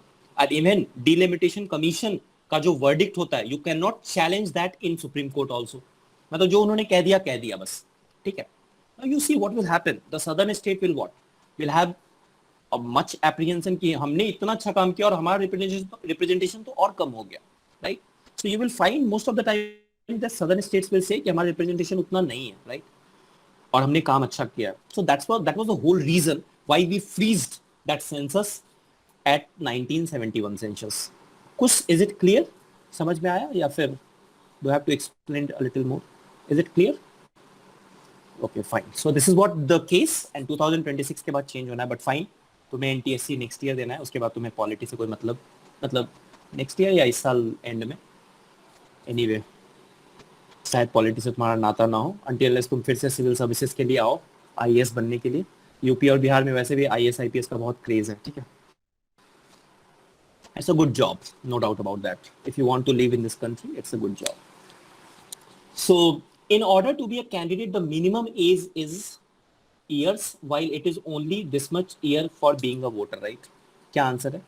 25-18। Shubham is saying 25-18। देखो I agree with you with 18, right? 25 पे देखते हैं। 25 शुभम ने कहा 25, राइट, एनीवन एल्स? 35 चेष्टा ने कहा 35, okay good 21 and 18 excellent so kush very good चलो and you guys are not wrong ठीक है ना आप दोनों भी सही हो in a certain way it was 30 is also correct बच्चा ठीक है ना 30 is also correct तो यहाँ पे मैं लिख देता हूँ सुन लो अगर तुम्हारा पंचायत इलेक्शन है जो 3 tier गवर्नमेंट राइट ठीक है ना urban and local bodies right panchayat election panchayat के लिए जो है मिनिमम एज वो 21 ईयर्स राइट ठीक है 21 years the second one is what your panchayat के लिए 21 अगर तुम लोकसभा देखो या स्टेट लेजिस्लेटिव असेंबली देखो state legislative assembly right legislative assembly right there it is what 25 years ठीक है ना जो शुभम ने कहा था and that's correct for state legislative assembly and Lok Sabha right third one is what your Rajya Sabha and state legislative council right उनके लिए क्या है 30 years and the fourth one जो चेष्टा ने कहा कि that is what president that is for vice president and that is for what basically what your VP हो गया और एक राज्यपाल गवर्नर राइट उनके लिए 35 ईयर्स ठीक है बाकी दो और याद रख लो मैक्सिमम एज अगर कोई क्वेश्चन एज वगैरह से आता है तो इसमें से आ जाएगा ठीक है ना मैक्सिमम 99% प्रोबेबिलिटी सुप्रीम कोर्ट जज का याद रखना मैक्सिमम एज कितना होता है maximum age that is what 65 years होता है राइट और अगर तुम बात करो हाई कोर्ट जज का सो that is what your maximum age कितना होता है 62 ईयर्स होता है राइट तो this what maximum and here it is what minimum age right ठीक है दैट्स इट बस चलिए इलेक्शन कैंपेन देखो ये भी एक क्वेश्चन बनाया जा सकता है बस तुम ध्यान में रखना इस पे एक क्वेश्चन बनाया जा सकता है मैच द फॉलोइंग टाइप कि गरीबी हटाओ का नारा क्या किन्होंने दिया था तो इंदिरा गांधी जी ने दिया था ठीक है ना तो गरीबी हटाओ was given by what Indira Gandhi right ठीक है सेव डेमोक्रेसी जयप्रकाश नारायण ये याद रखिएगा राइट जयप्रकाश नारायण ही played a very important role right JP movement minimum age for SC और एससी जज मेरे ख्याल से 21 होना चाहिए आई थिंक मिनिमम एज वैसे देखो एससी और high court minimum age as such पता नहीं मुझे लगता नहीं है कुछ कहीं मेंशन है बट तुम हाई कोर्ट और सुप्रीम कोर्ट के जज हाँ अगर तुम सिविल कोर्ट में जाओ तो I think 21 is the minimum age I think so right ठीक है ना बट हाई कोर्ट सिविल और सुप्रीम कोर्ट तक पहुंचते पहुंचते तुम्हारा एज 35 38 मतलब 40 क्रॉस तो कर ही जाएगा अगर तुम सुप्रीम कोर्ट का देखोगे तो सुप्रीम कोर्ट में you will find what 50 above तो minimum age is not at all important right supreme court और हाई कोर्ट के लेवल तक पहुंचने में तुम्हें काफी टाइम लगेगा ठीक है ना हाँ मैक्सिमम इज व्हाट 65 एंड 62 ये ध्यान में रखना है राइट जैसे अभी अगर तुम देखो तो वन ऑफ द यंगेस्ट जज जो है जो मेरे ख्याल से जब 2024 में इलेक्शन होगा तो वही रहेंगे सुप्रीम कोर्ट के CGI chief justice of India उनके फादर भी चीफ जस्टिस थे एग्जैक्टली नाम बोल रहा हूँ एकदम से मेरे दिमाग से उतर गया उनका नाम Chandrachud justice Chandrachud right so he join supreme court at a very young as मतलब वहां पे यंग एज क्या हो जाता है 52 53 में अगर ज्वाइन कर लो that's a very young age right ठीक है ना लेट्स लाइक दैट तो वहां पे मिनिमम एज का सच कोई दिक्कत नहीं है save democracy Jayaprakash Narayan right the left front use land of the tiller right ठीक है and protect the left front की गवर्नमेंट थी वेस्ट बंगाल में टीएमसी के आने से पहले राइट ज्योति बसु का नाम याद होगा मतलब सुना होगा तुम लोगों ने राइट ठीक है and protect the self respect of the Telugus was the slogan used by NT Ramarao right ठीक है so that is what your NT Ramarao so these are the four slogans at least दो याद रख लो save democracy Jayaprakash Narayan right Jayaprakash Narayan JP movement बहुत famous है that played a very important role during the era of emergency and because of that Indira Gandhi lost election in 1977 and that was the first time that Congress lost the power right in India so some other party Janata Party came in power in 1977 right ठीक है so this is what that's why it is important right तो ये चारों ध्यान में रखो इस पे क्वेश्चन बन सकता है देखो एक है क्या कि हमारे जो इलेक्शन लॉ है basically that is governed by two acts right so that is what RPA right so it is what RPA 1950 and this is what RPA 1951 right mostly it is governed by RPA 1951 representation of people's act right तो ये ध्यान में रखना representation of people's act right people's act, right, ठीक है, RPA. तो उसी के बेस पे है कि it is what illegal to give what और टू ब्राइब और थ्रेटन वोटर्स, राइट। इवन अगर तुम्हारा मान लो कि पता चले बाद में इलेक्शन कमीशन ऑफ इंडिया को, राइट, ठीक है ना, कि तुमने ये काम किया है, तो इलेक्शन कमीशन ऑफ इंडिया तुम्हारा कैंडिडेचर कैंसिल कर सकती है, राइट, ठीक है ना। So this what your bribe और threaten voters, right. Appeal to them in the name of caste or religion, right?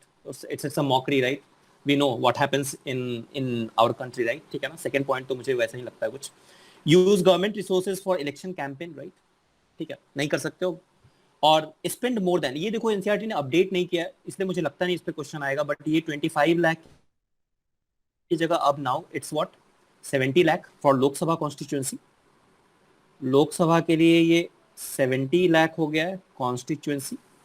And assembly election के लिए आई थिंक ये है तुम्हारे पास 30 लाख है, 28 lakh, sorry 28 lakh for what state assembly, right, state assembly, ठीक है, 70 लाख। ऐसे इसके भी एक्सेप्शन है, जैसे कुछ स्टेट्स में, जैसे अरुणाचल हो गया, अरुणाचल हो गया, अरुणाचल के लिए यही चीज है क्या तुम्हारे पास, this is what your Arunachal हो गया और सिक्किम हो गया और नागालैंड हो गया, सिक्किम एंड नागालैंड, राइट, नहीं sorry, Arunachal, Sikkim and Goa, right, not Nagaland, Goa.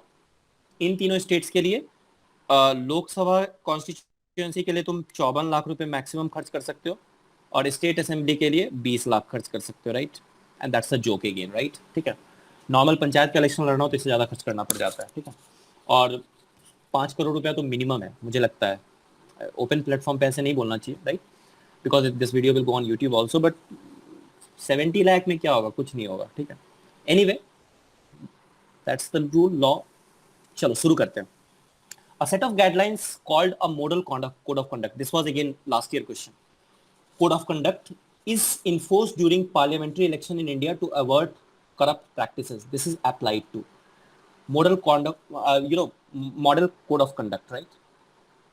मतलब तुम ऐसा नहीं कह सकते कि यूपी में इलेक्शन आने वाला है और तुम ही पावर में हो, तुमने बोल दिया कि अब मैं 25 पुल बना दूंगा ऐसे करके। यस यस, एक्सेलेंट कुछ। सो देखो वोटर पे तो कोई सेंस नहीं बनता, right Shubham, yes very good, voter पे तो कोई सेंस ही नहीं बनता, राइट, और पॉलिटिकल पार्टी है तो कैंडिडेट्स पे भी होगा, तो ओनली का कोई सेंस नहीं बनता है, तो पॉलिटिकल पार्टीज एंड कैंडिडेट्स। अब देखो ये क्वेश्चन आया कहां से, तो आंसर विल बी 3 एनीवे। देखो ये क्वेश्चन कहां से आया, यहां से, कोड ऑफ कंडक्ट, ये डेफिनेशन दिया हुआ है, तो जो भी चैप्टर के अंत में डेफिनेशन दिया हुआ है वैसे मैं ऐड कर दे रहा हूँ नोट्स में, एक बार पढ़ लेना, ठीक है। A set of norms and guidelines to be followed by political parties and contesting candidates during election time, right? चलो बस हो गया। What makes election in India what democratic, right? तो ये 3 है। एक इंडिपेंडेंट इलेक्शन कमीशन है, इस पे एक क्वेश्चन बन सकता है, ये ध्यान में रखिएगा। Chief election commissioner is appointed by the president of India, right, लेकिन केवल अपॉइंटमेंट है। उसके बाद देखो, but once appointment appointed, the chief election commissioner is not answerable to the president of or the government, right? That actually shows the independence of election commission of India, and that is very important if India has to thrive as a democracy, right? ठीक है। Popular participation, popular participation मतलब क्या, एक question graph के base पे बन सकता है कि इंडिया में कौन से ऐसे लोग हैं जो ज्यादा वोट करते हैं, जो पिछड़ा वर्ग है या फिर जो अपर कास्ट है, या फिर upper caste in the sense, हाँ अपर कास्ट, तो upper caste they vote less and their SC/ST they vote more. The reverse is there, मतलब कि upper caste is generally what more influenced caste, right, in India. So more influenced people, more rich people, they have a lesser tendency to participate in what this election procedure, right? Okay, and these people, और तब लोग बोलते हैं कि candidates election जो होना चाहिए उसमें लोगों को उनके एजुकेशनल क्वालिफिकेशन के बेस पे जज करना चाहिए। Anyway, at least this data doesn't support that particular hypothesis. अगर यूएस में देखोगे तो इसका जस्ट अपोजिट है, यूएस में जो एफ्लुएंट वर्ग है दे वोट मोर। एनीवे, सो इस पे एक ग्राफ पे क्वेश्चन बन सकता है, राइट। और अगर टर्निंग की, तो वोटर टर्निंग आउट की अगर तुम बात करो, राइट, जो यहां पे देखो टर्न आउट, तो वोटर टर्न आउट याद रखना क्योंकि अभी जस्ट हुआ इलेक्शन 2019 का जनरल इलेक्शन, तो voter turn out was maximum since independence 1952 से मैक्सिमम था इसमें। So that means that is a good sign for Indian democracy that people are participating more, right?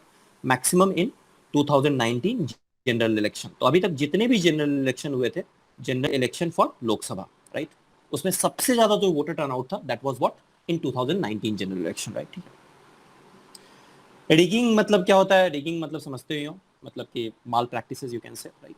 और इनकम्बेंट, इनकम्बेंट का क्या मतलब होता है?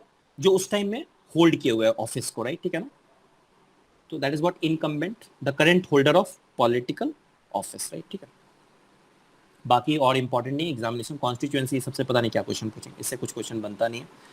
चलो अब फटाफट जो भी हमने पढ़ लिया है उसको अप्लाई करते हैं। Which of the following statements about the reasons for conducting elections are false? Conducting elections. Elections enable people to judge the performance of the government. People select the representation of their choice in an election. Election enable people to evaluate the performance of the judiciary. People can indicate which policies they prefer.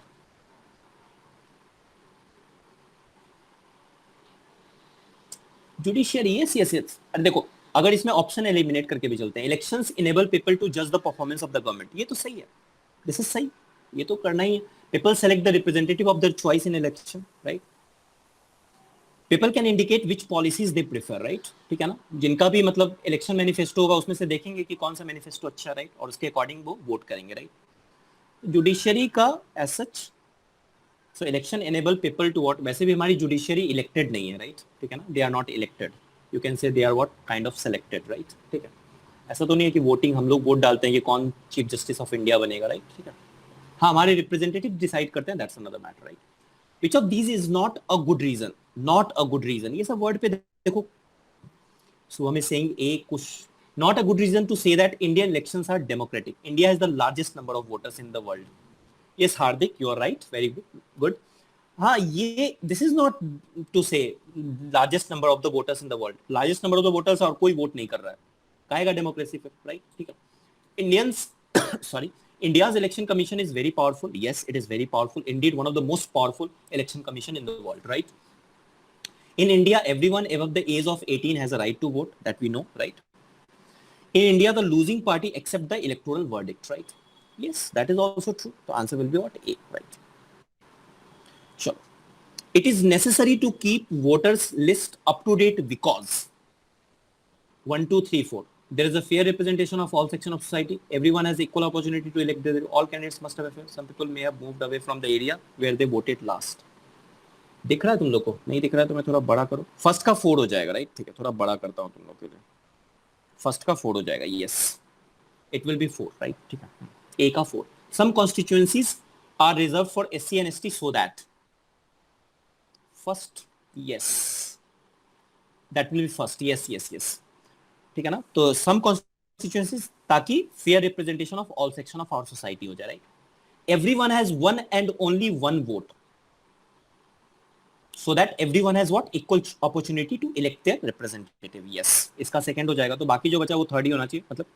तो party in power is not allowed to use government vehicle because, वही model code of conduct बोल सकते हो, all candidates must have a fair chance of competing in elections, right. ठीक है ना, वैसे तो मतलब जो पार्टी पावर में होगी उसको तो बेनिफिट मिल जाएगा, राइट। ऐसे ये this is still, I mean this is on paper only, you can say, right, but fine. तो ये तो क्वेश्चन कर सकते हो। चलो बताओ, chief election commission and election commissioner is appointed by President, Prime Minister, Chief Justice of India, Parliament? Very simple question. Answer is first, right? Yes, excellent, Hardik, Subham, right? Okay. So answer is what? Your first. Just bear with me. Just 8 more minutes, right? We will end the class. Okay. I know थोड़ा सा तो काफी हो गया होगा, heavy, right. इतना information मैं दे रहा हूँ, बट पढ़ाने का कोई सेंस नहीं बनता है बिकॉज पढ़ाने जाऊंगा बहुत टाइम लगेगा। And almost we have covered the class 9, बस थोड़ा सा बचा हुआ है। चैप्टर नंबर 4 और चैप्टर नंबर 5 हमने काफी कुछ कवर कर रखा है, राइट। ठीक है, चैप्टर नंबर 3, हाँ बच्चा बोलो कुछ। सर 1989 से पहले नहीं होता था क्या? नहीं, वही बता रहा हूँ।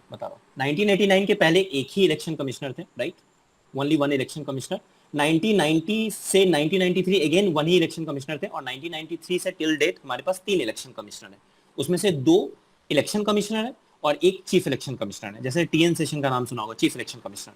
तो ऐसा नहीं है कि इलेक्शन कमिश्नर का पावर कम है और चीफ इलेक्शन कमिश्नर का पावर ज्यादा है, ऐसा कुछ नहीं, right. There power is same. तो इसका मतलब अगर डिफरेंस ऑफ ओपिनियन हुआ तो क्या होगा? बस वोटिंग। ठीक है, अगर दोनों इलेक्शन कमिश्नर बोले और चीफ इलेक्शन कमिश्नर अगर अपोज कर रहे हैं तो इनकी बात मानी जाएगी, लाइक दैट, राइट? सो हाँ, इस केस में अगर मान लो टाई हो जाएगा तो इन that case probably the word of chief election commissioner will what. अब टाई कैसे होगा? मान लो एक एब्सेंट हो गया इलेक्शन कमीशन, राइट? एक इलेक्शन कमिश्नर एब्सेंट है, दो ही लोग हैं डिसीजन ले रहे हैं, तो उस केस में टाई हो सकता है, but their power is what same, right? ऐसा नहीं है कि they are what subordinate to the chief election commissioner, नहीं, ठीक है ना? सैलरी वाली भी सेम ही मिलता है, राइट? ओके, तो they are appointed by president. इनका जो टर्म होता है वो 6 ईयर और 65 year, right? So that is what 6 year और 65 ईयर, व्हिचएवर इज लेस, ठीक है, वो होगा। चलिए, national voter day is celebrated on, कौन से दिन सेलिब्रेट किया जाता है नेशनल वोटर डे? 24 जनवरी, 25 जनवरी, 26 जनवरी, 26 नवंबर। देखो 26 नवंबर तो संविधान दिवस है, constitution day, right? So this is what संविधान दिवस, संविधान दिवस, right? National voter day is बच्चा 25 जनवरी, याद रखो। क्यों? क्योंकि election commission of India was established on 25 of January 1950। So ECI basically was established on January 25, 1950, ठीक है? तो ये ध्यान में रखिएगा। तो answer will be what second. बस हो गया, 51 पहुंच गया। Chief election commissioner is appointed bye, again NTSC का ही क्वेश्चन है, ऐसा अगर तुम्हें कोई स्क्रीनशॉट दिखे तो NTSC. Chief election commissioner president of India, already हम लोग कर चुके हैं, आई थिंक मैं रिपीट कर दिया इस क्वेश्चन को। Now the next question is working of institutions. तो we have certain institutions, right? Like legislature है, एग्जीक्यूटिव है, जुडिशियरी है, राइट? ठीक है, this is what the fourth and last chapter you can say, fifth almost हमने कर रखा है। चलो, second backward classes commission headed by B P Mandal, hence popularly called the Mandal Commission, was appointed by Government of India in Mandal commission, जिसकी वजह से OBC को reservation मिला, राइट? रिजर्वेशन कितना कितना है पता है? एससी का कितना है? नहीं, एससी का कितना है? एससी का I think 15%, right? ST is what 7.5% and OBC is what 27%, right? तो टोटल कितना हो गया? 49.5%, राइट? और अब तो EWS भी है, इकोनॉमिकली वीकर सेक्शन को भी है रिजर्वेशन, 1/3, आई मीन EWS को भी रिजर्वेशन है ना अब तो, that is what 10%। So this is the reservation, this was added via 1/3 103 constitutional amendment act, right? ये जो प्रेजेंट गवर्नमेंट ने ये किया, राइट? This was 1979, right? 1979 कौन सी गवर्नमेंट? मोरारजी देसाई जी की गवर्नमेंट थी, राइट? तो उस टाइम में ये हुआ था। सो this is what Mandal commission was appointed by government of India in 1979, ये ध्यान में रखिएगा, राइट?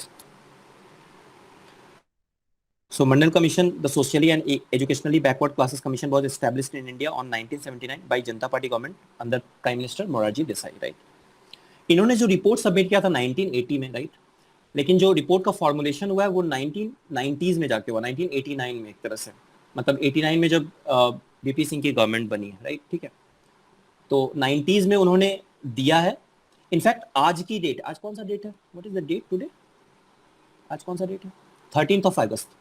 13th अगस्त, आज से ठीक 21 साल पहले मान के चलो, 1990 if I am not wrong, इसी दिन साइन हुआ था ये। एक्चुअली 13th अगस्त 1990 को ही, आज ही के दिन साइन हुआ था, जिससे ओबीसी को रिजर्वेशन मिला था। वो अलग बात है कि फिर से सुप्रीम कोर्ट ने उसमें स्टे लगा दिया था, और बाद में फिर से सुप्रीम कोर्ट ने बोला कि this reservation is what valid, मतलब ये परफेक्टली वैलिड है, ठीक है? तो एक बार इसको पढ़ लेना, राइट? इंदिरा साहनी जजमेंट कहते हैं इसको। यहीं से शुरू करेंगे हम लोग, ये वाला पार्ट करेंगे, और उसके बाद फिर थोड़ा सा बचा हुआ है जो हमारा chapter number 5, and then we will enter in what, yes I will send the notes, I am already sharing the notes on Telegram, right? तो टेलीग्राम पे देख लेना एक बार, ठीक है, right? And in case if you have any suggestion towards this, I mean you can send me, right? अगर तुम्हें लगता है this method is not good और this is not helping you, then you can tell me, whichever you will say, I can change myself, right, accordingly. That's it. मैं share कर दूंगा Telegram पे। चलिए बाय, ठीक है। Excuse me, sir. हाँ बोलो बच्चा, बोलो हाँ Sir, कुछ एक बोलो। क्वेश्चन था तो पीछे क्वेश्चन आया था ना जिसमें ये लिखा था कि जो government should not fund political parties और कैंडिडेट्स, मतलब पैसे नहीं देने चाहिए। हाँ, तो government should not fund political parties मतलब कि हाँ क्या बोल रहे हैं, बोलो बोलो बोलो। तो वही मतलब 10th की एनसीईआरटी में मतलब वो लाइन थी कि पॉलिटिकल पार्टीज वाला चैप्टर था, तो उसमें था ये कि देयर क्या? Should be state fund, there should be state funding for elections and government should give parties money to support their no no election.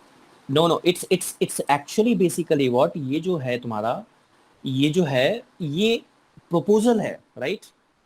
क्योंकि इतना सारा माल प्रैक्टिसेस हो रहा है, तो स्टेट ऐसा ना करे कि स्टेट ही अपना फंड, क्योंकि होता क्या है देखो, पार्टीज को फंड चाहिए, पार्टीज को फंड कहाँ से चाहिए? फंड कहीं से चाहिए ना इलेक्शन लड़ने के लिए। So from where they will get fund? They will get fund from what? They will get fund from industries, right? जो बिजनेसमैन है, राइट? और बिजनेसमैन ने अगर तुम्हें फंड दिया है तो उनके अपने इंटरेस्ट होंगे, राइट? और वो जैसे ही तुम सेलेक्ट होगे उनके इंटरेस्ट को तुम्हें सर्व करना पड़ेगा, जो most of the time it will B not in align with the national interest, right? तो ये सजेशन दिया गया कि स्टेट क्यों ना क्या करे कि अपना एक फंड बनाए और पार्टीज को दे, राइट? उनका एक अपना फंड हो, right? But that is not exactly that works in, ऐसा कोई है नहीं। ऐसा होना चाहिए बट एक्चुअली ये है नहीं, ठीक है ना बच्चा? और उसके अपने यार, इंडिया इंडिया के पास इतना पैसा नहीं है, ठीक है ना? We are not a very rich country, right? तो मतलब गवर्नमेंट के पास ऑलरेडी उनका फिस्कल डेफिसिट बहुत ज़्यादा होता है, तो अगर वो इलेक्शन पे भी खर्च करना शुरू कर दें, मतलब अगर खुद से फंडिंग करना शुरू कर दें, then it will be a huge cost for the government side, right? So that is proposed, that doesn't exist. I'm sure it is clear to you. Is it clear? Yes sir. Sir but एक और doubt ये था कि मतलब पहले government ने खुद ही बोला कि मतलब ऐसे एक्सपेंसेस नहीं उठाने चाहिए स्टेट को, फिर उसके बाद प्रपोजल आ रहा है कि नहीं होना चाहिए, तो ये क्या है? उसके बाद प्रपोजल आना चाहिए कि होना चाहिए? नहीं, ये इसीलिए बोल रहा हूँ मैं तुम्हें कि ये सब क्या है, इलेक्टोरल रिफॉर्म्स हैं basically. They are certain electoral reforms, right? वो इलेक्टोरल रिफॉर्म्स बेसिकली क्या है, जैसे स्टेट फंडिंग हो गया एक तुम्हारा, जैसे क्रिमिनलाइजेशन ऑफ पॉलिटिक्स को कम करना हो गया, राइट? तो स्टेट फंडिंग इलेक्शन नहीं है, हमारे यहाँ जो इलेक्शन होते हैं वो स्टेट फंडेड नहीं है, राइट? यस तो सर, ओके। अब इवन यू, अगर election commission of India was not in favour of state political fundings, right? ठीक है, तुम एक बार पढ़ना बेसिकली व्हाट स्टेट फंडिंग का, देखना ना तुम, गूगल करना तुम्हें, वैसे तो इतना इंपॉर्टेंट नहीं है, but state funding is basically what, it's not there in our country, right?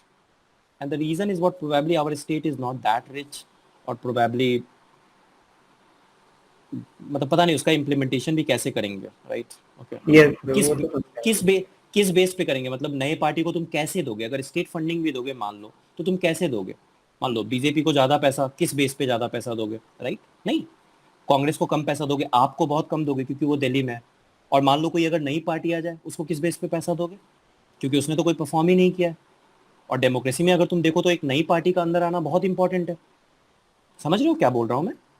Yes sir. तो that will be a big problem, right? तो इसलिए स्टेट फंडिंग, मतलब ये सब चैलेंजेस हैं, multiple challenges, right? But state funding हमारे यहाँ नहीं है इंडिया में, राइट? ठीक है ना? ऐसा लोगों ओके। ने कहा है कि रिफॉर्म में, ठीक है, चलो ठीक है, ओके, बाय।